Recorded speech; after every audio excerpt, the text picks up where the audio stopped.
My career is rising, and I need freedom. Someone who understands my ambition, my wife said, walking in with her boss, smiling like she'd already won. I stayed silent, slid an envelope across the table, and watched their faces change. The first thing you should know about betrayal is that it doesn't announce itself with trumpets. It walks through your front door wearing your wife's perfume and your boss's mocking smile, and it settles into your favorite armchair as if it were the damn owner of the place. It was 11:47 on a Tuesday night when Eva brought Nick home. I was in the kitchen pretending to care about the bourbon in my glass, but what I really cared about was the manila envelope hidden under the sink behind the cleaning supplies. 3 months of work, 3 months of watching my wife transform from the woman I married into someone I barely recognized. Eva's voice had that particular tone, the one she used when she was about to deliver news she thought would devastate me, the one that said she had already won. I turned slowly, letting the moment stretch out. Eva stood in the doorway of our kitchen, her 5 feet 6 inches of corporate ambition wrapped in a designer dress that I definitely hadn't paid for. Behind her, Nick filled the frame as if he were posing for a cologne ad. Salt and pepper hair in his late 40s, styled with pinpoint precision. A suit that probably cost more than my truck. We need to talk, Eva said. Sure, I said, gesturing to the table with my glass. Sit down. Oh wait, your friend has already taken my chair. Nick had indeed settled into my chair at the head of our dining table. The chair I had restored myself last summer while Eva worked late. While Eva, as I now knew, was working Nick. Will, don't be childish, Eva said, but I saw a flicker of uncertainty in her eyes. This wasn't going as she had planned. Childish, I laughed, setting down the glass. That's rich. You bring your boss to our house at midnight, and I'm the one being childish. Nick leaned back in my chair, spreading his hands. Look, pal, I know this is awkward. Don't lift a finger. Don't call me pal. Don't call me friend. Don't call me anything except the guy whose house you're sitting in uninvited at midnight. Eva took a step forward, her expression hardening into that boardroom mask she had perfected since her promotion 6 months ago. Human Resources Executive. The title had changed everything, or maybe it had just revealed what was always there. I want a divorce, she said in a flat, cold voice. I've already spoken to a lawyer. I'm moving up in the world, Will. I need freedom. I need someone who understands ambition, who can match my energy. Nick has been an incredible support during this difficult time. The script was perfect. She had probably rehearsed it in front of the mirror. Maybe Nick had helped her polish it during their late-night strategy sessions in his penthouse. I nodded slowly, as if I were processing this devastating news, as if my world were crumbling. Then I walked to the sink, reached under it, and pulled out the envelope. It's funny you should mention that, I said, sliding it across the table. Because I've been doing a lot of thinking too. Eva's perfectly manicured hand trembled slightly as she touched the envelope. Nick leaned forward, curiosity replacing arrogance. The kitchen was silent except for the creaks of the old house, the groans and moans that had witnessed 20 years of history and were now witnessing its end. She opened it. I watched her face go through confusion, recognition, and finally, sheer terror. Inside was everything. Printed text messages from the last 4 months. Photos I had taken from the parking lot across from Nick's building. Nothing graphic, just the two of them leaving together, arriving together, his hand on the small of her back in a way that was not professional. Bank statements showing mysterious deposits into an account I wasn't supposed to know about. A meticulously documented timeline of every late night, every business trip that wasn't exactly business. But the kicker was the last page, a detailed breakdown of the company's policy on fraternization between executives and subordinates, with highlighted sections on conflicts of interest and a copy of the email Nick had sent to HR, Eva's own department, 6 months ago, recommending her for the promotion. Son of a bitch, Eva whispered. Funny, I said. I was thinking the same thing about him. Nick shot up so fast he knocked over my chair. You think you're so clever? You think this means anything? I have lawyers who will bury you. I smiled.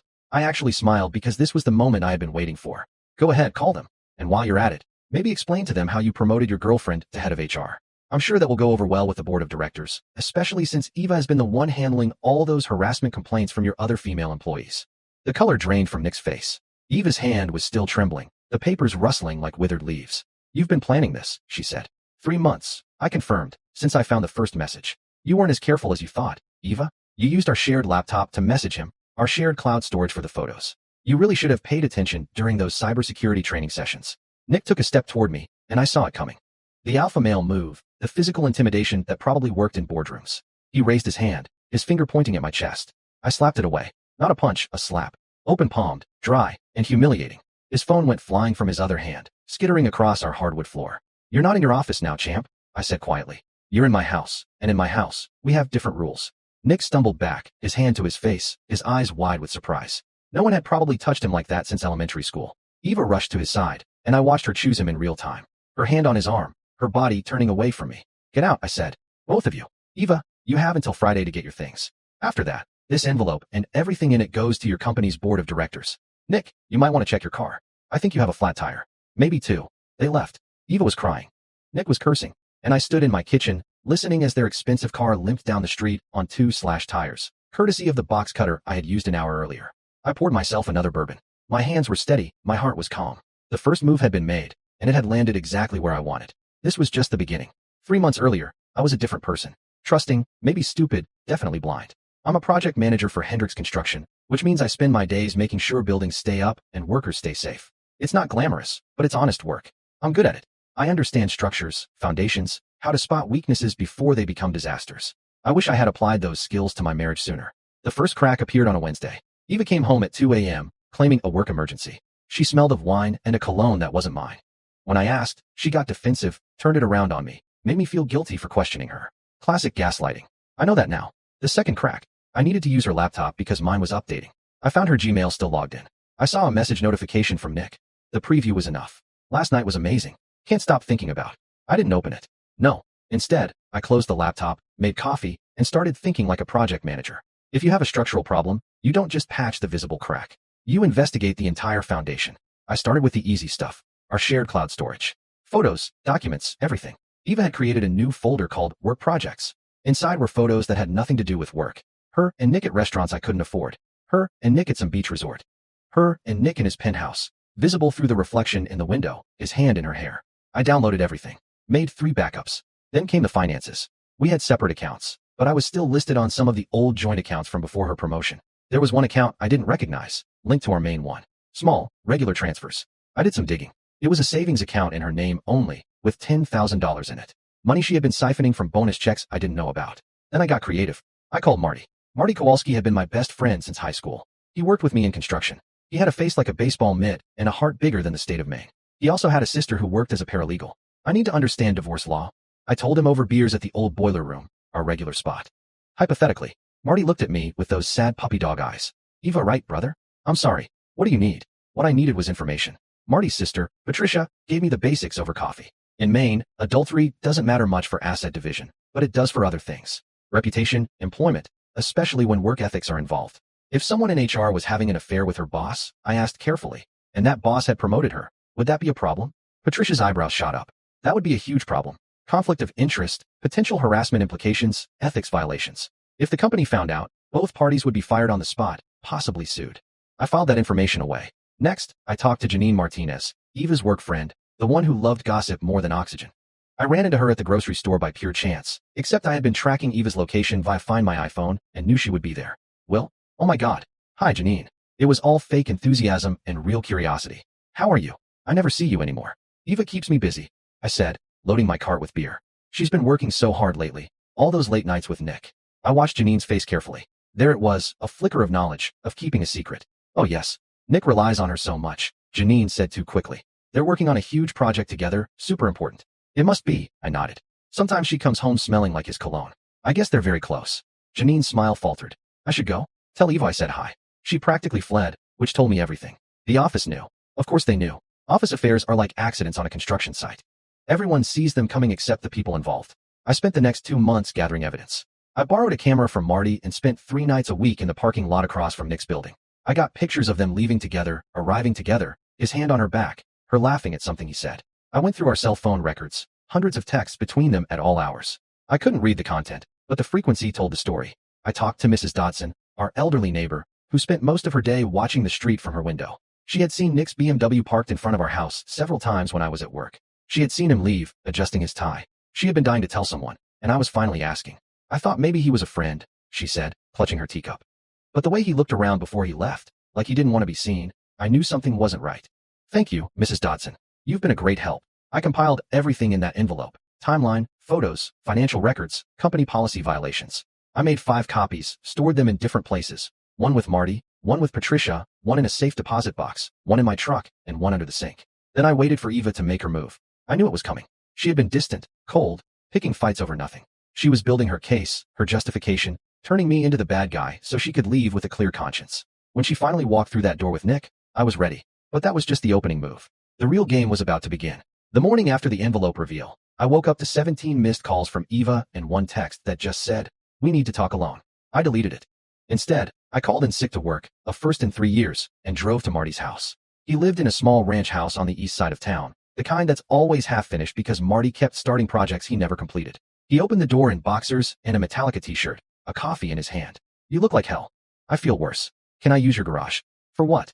For revenge. Marty grinned. Brother, my garage is your garage. Eva's car was still at the house. She had left with Nick in his BMW the night before. It was a silver Lexus, her pride and joy, leased with the money from her promotion. The promotion Nick had given her, the promotion that was about to evaporate. I'd learned a lot about cars working in construction, including how to make them very inconvenient without causing permanent damage. With Marty on lookout, I siphoned half her gas tank into a jerry can. Then I loosened her battery cables just enough so they would work intermittently. Finally, I let some air out of her tires, not flat, just low enough to trigger the pressure warning. That's petty, Marty observed. That's the point. We were back at his place by 9. At 9:30, my phone rang. Eva, my car won't start, she yelled. I have a meeting at 10 and my car won't start. Did you try checking the battery? I asked innocently. I don't know how to check the battery. Can you come home and fix it? I'm at Marty's. We're working on his deck. Call a mechanic. Will, please, I need to. I hung up, turned off my phone, and poured myself another coffee. Are you enjoying this? Marty said. As a matter of fact, I'm. Phase 2 began that afternoon at the old boiler room. The bar was an institution in our town, there since the 60s. It still had the original fixtures and the same smell of beer and regret. It was where construction workers, cops, nurses, and half the town came to unwind. It was also where Janine Martinez went every Thursday for happy hour. I got there at 4, took a booth in the corner, and waited. Marty sat at the bar, playing his part perfectly, the concerned friend having a few drinks. Janine showed up at 4:30 with 2 other women from Eva's office. I recognized them from company parties, Sarah and Michelle, both administrative assistants. I waited until they were 2 drinks in, then I walked past their table on my way to the restroom. Janine spotted me immediately. Will, oh my God, I didn't know you came here. I always come here. Marty and I are regulars. How are you? I heard that. I mean, Eva mentioned that she's leaving me for her boss, I said, loud enough for her friends to hear. Yeah, that's been interesting. All 3 women leaned in, as if I were the most fascinating thing they'd seen all week. I'm so sorry, Janine said, not sounding sorry at all. That must be so hard. The hardest part is knowing that everyone at her office knew before I did. I let that hang in the air. But I guess that's what happens when your wife sleeps her way into a promotion. Sarah gasped. Michelle's eyes went wide. Janine looked torn between defending Eva and wanting to know more. I shouldn't have said that. I continued, playing my part perfectly. I'm just hurt. It's just hard to find out your wife has been having an affair with Nick Avery for 4 months, and that he promoted her to head of HR while they were sleeping together. Makes you wonder about all those other women who applied for that job. You know, the ones who were actually qualified. I walked away, letting that bomb detonate. Behind me, I heard the explosion of whispered conversations, the furious exchange of gossip. By the next morning, everyone in Eva's office would know. By the afternoon, it would get to HR. Oh wait, Eva was HR. By the evening, it would get to the board of directors. I sat back down with Marty, who was trying not to laugh. You're diabolical, he said. I'm meticulous. My phone, now on again, rang 20 minutes later. It was Eva again. What did you do? She shrieked. Janine just called me. She said you were at the bar telling everyone about us. Really, I don't remember. I've been drinking. It's what happens when your wife cheats on you. You're trying to ruin my career. I'm trying to have a beer with my friend. Your career is ruining itself. Nick is going to destroy you. He has lawyers, well, real lawyers. Great. They can talk to my lawyer.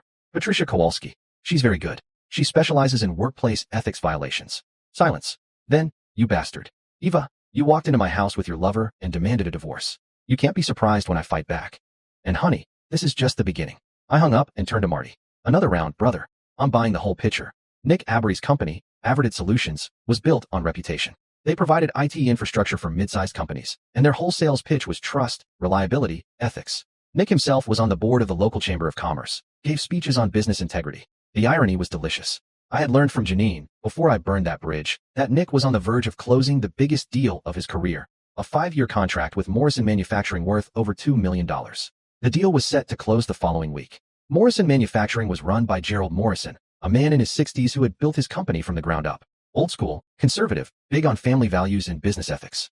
I knew this because Morrison Manufacturing had hired Hendricks Construction to build their new warehouse 2 years ago. I had been the project manager. Gerald Morrison and I had gotten along. He appreciated that I'd come in under budget and ahead of schedule. We had exchanged Christmas cards. He had told me if I ever needed anything, to call him. I called him on Friday morning. Well, Peters, how the hell are you? I've been better, Mr. Morrison. I have a situation and I need some advice. Call me Gerald. What's wrong? I told him. Not everything, just enough. That my wife was leaving me for her boss, that this boss had promoted her to head of HR while they were having an affair, that I was concerned about the ethics of the situation, about what it said about the company's values. That's terrible, Will. I'm sorry you're going through that. What company does he work for? Averted Solutions. The silence on the other end of the line was profound. Nick Avery, Gerald said finally. The same. Another long pause. Will, I appreciate you telling me this. Really, I'm not trying to cause trouble, Gerald. I just thought you should know what kind of people you're getting into business with. You did the right thing by calling me. We talked for a few more minutes, then hung up. I sat in my truck in the construction site parking lot, watching the crew work on the new medical building, and I waited. The call came 3 hours later. Not from Gerald, from Nick. Nick's voice was pure rage. Did you call Morrison? Did you sabotage my deal? I didn't sabotage anything. I told the truth. If the truth sabotages your deal, that's not my fault. Morrison pulled out. Millions of dollars gone. Because of you. No, Nick, because of you. Because you couldn't keep your pants on. Because you promoted your girlfriend and created a massive liability for your company. I just helped Morrison see what kind of partner he was getting into bed with. No pun intended. I will destroy you. I will sue you for everything you have. For what? For telling the truth? Good luck with that. But hey, since I have you on the phone, you should know that copies of that envelope went out this morning. One to your board of directors, one to your company's legal department, and one to the local business journal. They're doing a piece on workplace ethics. I thought you'd want a heads up. The sound Nick made was inhuman. I sat in my truck, my hands shaking slightly, not from fear, but from adrenaline, from the sheer thrill of seeing it all come together. My phone rang again. Eva this time. Will, please, you have to stop this. Nick's deal fell through. The board is launching an investigation.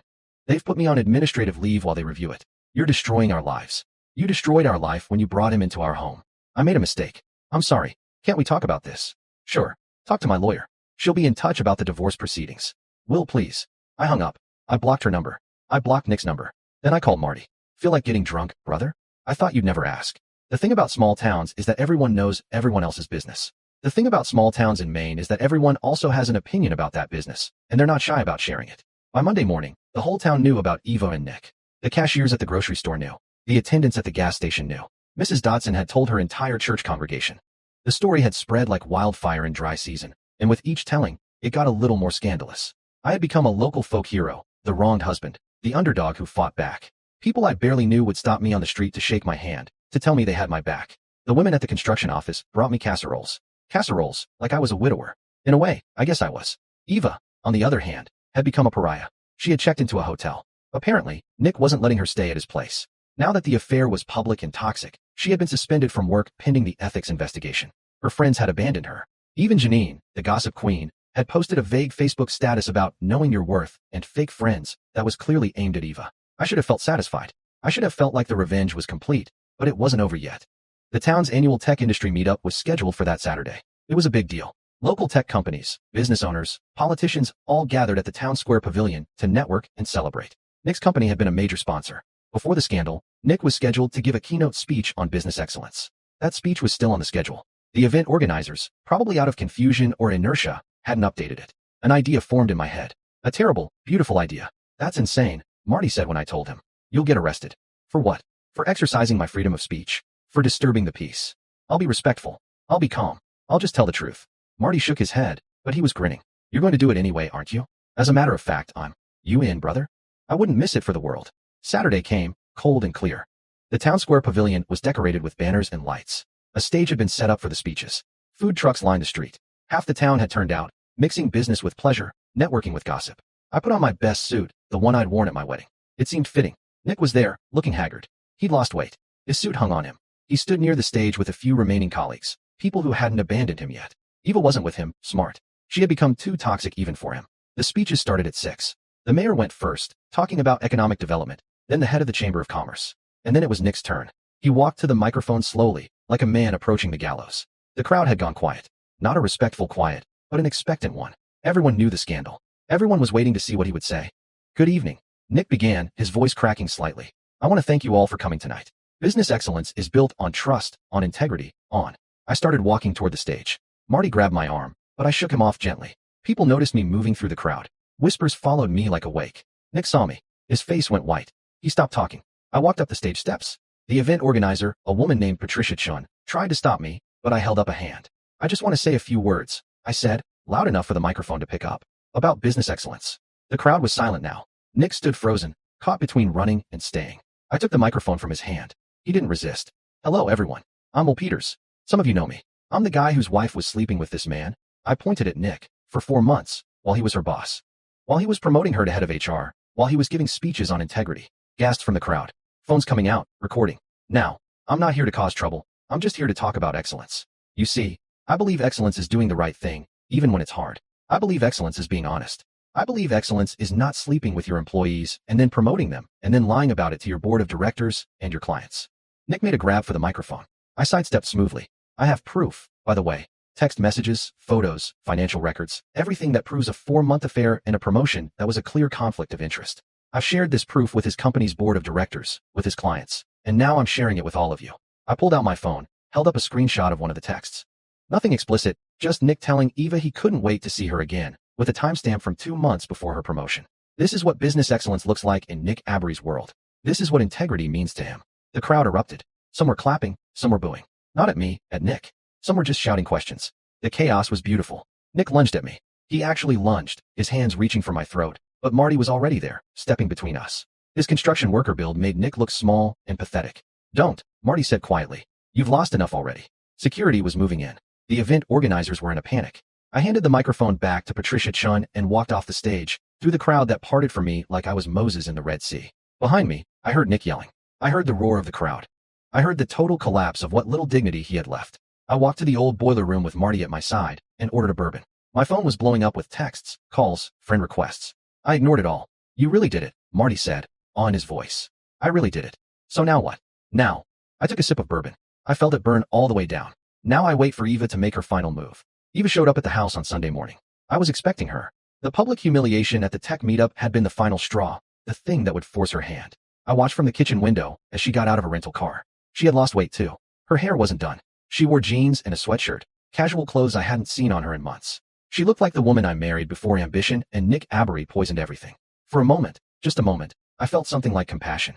Then I remembered her walking into my house with him. I remembered her demanding a divorce, as if I were an inconvenience. I remembered 4 months of lies. The compassion evaporated. She knocked on the door. I let her knock 3 times before I opened it. Will. Her voice was small, broken. Can I come in? No. Please, I need to talk to you. So talk. She looked around nervously. Mrs. Dotson was probably watching from across the street. The whole neighborhood probably was. Can we please do this inside? I considered it, then stepped aside. 5 minutes. She walked in as if she were in a stranger's house. Hesitant, awkward. Good. It wasn't her house anymore, it was mine. We stood in the living room, not sitting. The space between us felt like miles. I'm sorry, she said finally. I'm so sorry, Will. I made a terrible mistake. I got caught up in the promotion, in the excitement, in feeling important. Nick made me feel special, and I lost sight of what really mattered. The speech was rehearsed. I could hear it in the cadence, in the pauses. She had practiced it. Okay, I said. Okay. She looked at me, a glimmer of hope in her eyes. You forgive me? No. I'm just acknowledging that you've spoken. You said you're sorry. I heard you. That's it. Will, please. I know I hurt you. I know I destroyed our marriage. But can't we try to fix it? Can't we go to therapy, work through it? I still love you. No, you don't. Yes, I do. I know Eva, you don't love me. You love the idea of not being the villain. You love the idea of having a place to go now that Nick won't touch you and your job is gone and the whole town hates you. You love the idea of stability, but you don't love me. Tears started to roll down her face. Real tears, I thought. But maybe not. Maybe she had learned how to fake those too. I made one mistake. One mistake. Does that erase 20 years together? It wasn't one mistake. It was hundreds of mistakes, hundreds of lies, hundreds of choices to betray me. Every text you sent him, every night you spent with him, every time you came home and looked me in the eye and lied. Those weren't mistakes, they were decisions.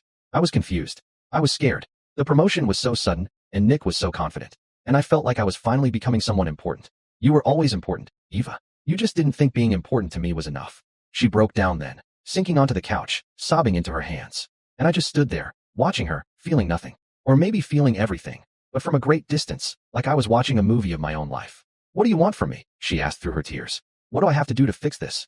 Nothing. There's nothing you can do. It's over. Will, please. The divorce papers are being filed tomorrow. Patricia Kowalski is handling it. You'll be served at your hotel. Given the adultery and the fact that you've been hiding money, I'm getting the house and the majority of our assets. You get your clothes, your car, and whatever is in that secret bank account. She looked up, shocked. You can't do that.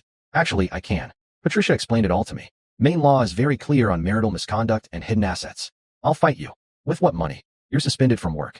Nick's company will probably fire you both when the investigation concludes. You have no income and no allies. But sure, get a lawyer. Spend what little money you have left. I have time. She stood up, anger replacing the tears. There was the real Eva, the one that had emerged in the last 6 months. You're enjoying this, she hissed. You're enjoying tearing my life apart. I'm not tearing your life apart, Eva. I'm just making sure you face the consequences of your choices. There's a difference. You sanctimonious hypocrite. You act like you're perfect, like you never did anything wrong in our marriage. I'm not perfect. I work too much. I wasn't romantic enough. I didn't notice when you needed attention. But I never cheated on you.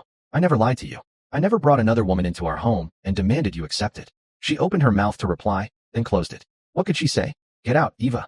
This is my house too. Not anymore. Get out, or I'll call the police and have you removed for trespassing. She looked at me as if she were seeing me for the first time. Maybe she was. Maybe she had never really looked at me before. I hate you, she whispered.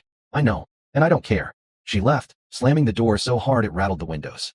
I watched her get into her rental car and drive away too fast, tires squealing. Then I sat on my couch in my house, and I finally let myself feel it. The pain, the anger, the loss of 20 years, the end of the future I had imagined. I cried, not for long, but long enough to let it out, to acknowledge what I had lost, even in winning. Then I dried my face, stood up, and called Marty. It's over, I said. How do you feel? Empty, relieved, sad, angry. Everything. Want to get drunk? Not tonight. Tonight, I just want to sit here and remember what it feels like to be alone in my own house. Call me if you need anything, brother. I will. I hung up. I sat in the silence. The house creaked around me, settling into the night. Outside, the sun was setting, painting the sky orange and red, beautiful and terrible at the same time. My phone buzzed. A text from a number I didn't recognize. This is Detective Elisa Grant. I heard about what happened at the tech meetup. I wanted you to know I'm here if you need anything. You did the right thing, standing up for yourself. Not many people do. Lisa Grant. I knew her vaguely. She was a local cop. She came into the boiler room sometimes. We'd spoken a couple of times. Casual conversation. Nothing serious. I texted back. Thanks, I appreciate that. Her reply came quickly. I mean it. You need anything, call me, even just to talk. I smiled, despite everything. Maybe there was life after Eva. Maybe there was a future I hadn't imagined yet, but that would be later. For now, I had a house to reclaim, a life to rebuild, and one last move to make, because Eva and Nick weren't done yet, and neither was I. On Monday morning, I woke up to chaos. My phone had 43 texts, 17 missed calls, and a voicemail from Patricia Kowalski that just said, call me immediately. I called her from my truck on the way to work. Will, we have a problem, she said without preamble. Eva and Nick are planning to skip town. What? Janine called me last night. Apparently, she feels guilty about everything and wants to help. She said Eva told her they're driving to Boston today and then flying to California. Nick has a cousin there who runs a tech startup. They're going to try to start over. I pulled into a gas station parking lot. They can't do that. The divorce isn't finalized. The investigation at Nick's company isn't finished. Technically, they can. There's no legal reason for them to stay. But if they leave, it makes everything much more complicated. Serving the papers, asset division, everything. When are they leaving? Janine said noon. They're meeting at Nick's apartment and driving together. I looked at my watch, 9:15. I had less than 3 hours. What can I do? I asked. Legally, nothing. You can't stop them from leaving. And illegally? Patricia sighed. Will, I'm your lawyer. I can't advise you to do anything illegal. But hypothetically, if someone were to delay their departure long enough for certain legal documents to be served, that would be helpful.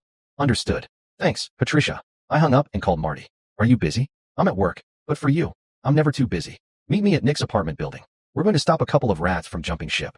Nick lived at the Harbor Towers, the fanciest apartment building in town. All glass and steel and pretension. I had been there once before when I left that envelope at his door. I knew the layout. Marty met me in the parking garage at 10:30. He was grinning like a kid on Christmas morning. What's the plan, brother?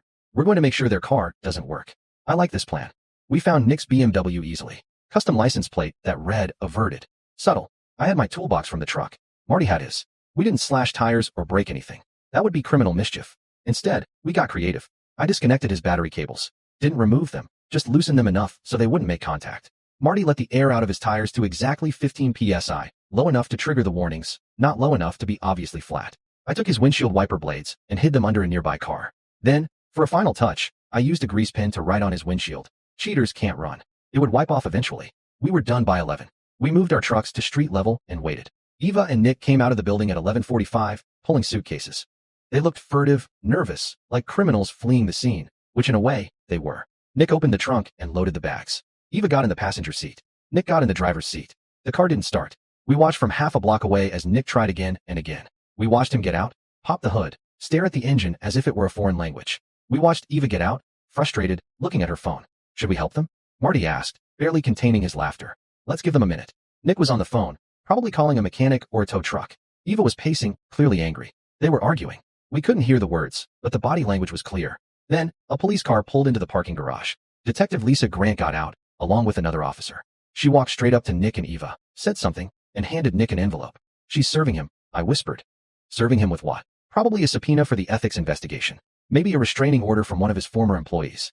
Patricia mentioned there were 3 women considering legal action. Nick tore open the envelope. His face went from confusion to horror. Eva read over his shoulder, her expression matching his. Detective Grant said something else, nodded, and walked back to her car, but she didn't leave. She just sat there, engine running, watching them. She's making sure they don't bolt, Marty said. She's a good cop. We watched for another 20 minutes. A tow truck arrived. Nick and Eva stood there, looking defeated. Their escape plan literally falling apart. Or technically, stranded in the parking garage. My phone rang. Detective Grant. You wouldn't know anything about Nick Abry's car trouble, would you? She asked. I'm a construction project manager, not a mechanic. Uh-huh. Well, just so you know, he's been served. He's not going anywhere. Neither is Eva. Good to hear. Will, I'm going to say this once. What you did at the tech meetup was public speech. What you're doing now, if you were doing anything, is bordering on harassment. Be careful. I appreciate the advice, Detective. Lisa. Call me Lisa. I appreciate the advice, Lisa. She hung up. I sat in my truck, watching Nick and Eva's escape plan crumble, and I felt a kind of peace settle over me. So now what? Marty asked. Now we go to work. We have a building to finish. That's it. The chase is over. The chase is over. They're stuck here, facing the consequences. That's all I wanted. Marty shook his head, still smiling. Brother, you're my hero. We drove to the job site. I spent the rest of the day doing real work, managing real problems, living my real life. It felt good, normal, real. That night, Patricia called with an update. Eva's been served with the divorce papers. Nick has been served with 3 separate subpoenas. One from his company's board of directors, one from Morrison Manufacturing for the failed deal, and one from a former employee who is filing a harassment claim. The harassment claim is new. Apparently, your public speech inspired her to come forward. She was afraid before, but seeing you stand up for yourself gave her courage. I felt something twist in my chest. Pride, maybe, or responsibility. Will she be okay? She has a good lawyer. She'll be okay. Better than okay. She has a strong case. Good. Well, you should know. Eva is trying to fight the terms of the divorce. She's claiming emotional distress. Says you publicly humiliated her. I did publicly humiliate her, yes, but it was truthful speech, and she committed adultery. Maine law is on your side, but it could drag on longer than we hoped. I have time. I know you do. I'll keep you updated. That night I sat on my porch with a bourbon, watching the street. Mrs. Dotson waved from her window. I waved back. A couple walking their dog stopped to chat, to tell me they were proud of how I had handled everything. My phone buzzed. A text from Lisa Grant. A drink sometime. I looked at the text for a long time. Then I typed back. Yes, I'd like that. Her reply was a smiley face. I sat there as the sun went down, as the streetlights came on, as the town settled into the night. My town, my street, my house, my life. Eva and Nick had tried to take it from me. They had failed. I had won, not because I was stronger or smarter or better, but because I refused to be the victim. Because I fought back with the truth and persistence, and with a willingness to make them face what they had done. The promotion party was over. The revenge was complete, and I was, finally, free. Epilogue. 6 months later, the divorce was finalized on a Tuesday in March. Eva signed the papers without a fight. She had run out of money for lawyers and energy to battle. She got her clothes, her car, and $10,000 from the hidden account. I got everything else. She moved to Portland. I heard through the grapevine she was working in retail, living with a roommate, trying to piece her life back together. Nick was gone from the city completely, to California as planned, but alone. His company had fired him. The harassment lawsuit had been settled out of court for an undisclosed amount. His reputation was destroyed. I felt nothing for either of them. Not anger, not satisfaction, not curiosity. They were just people I used to know, living out their own consequences. I had started dating Lisa Grant. Nothing serious yet, just dinners and movies and long talks. She was funny, honest, and had no patience for games. After Eva, that was exactly what I needed. Marty had finally finished his deck. We sat on it most weekends, drinking beer and watching the sunset over the bay. Do you ever regret it? He asked me one night.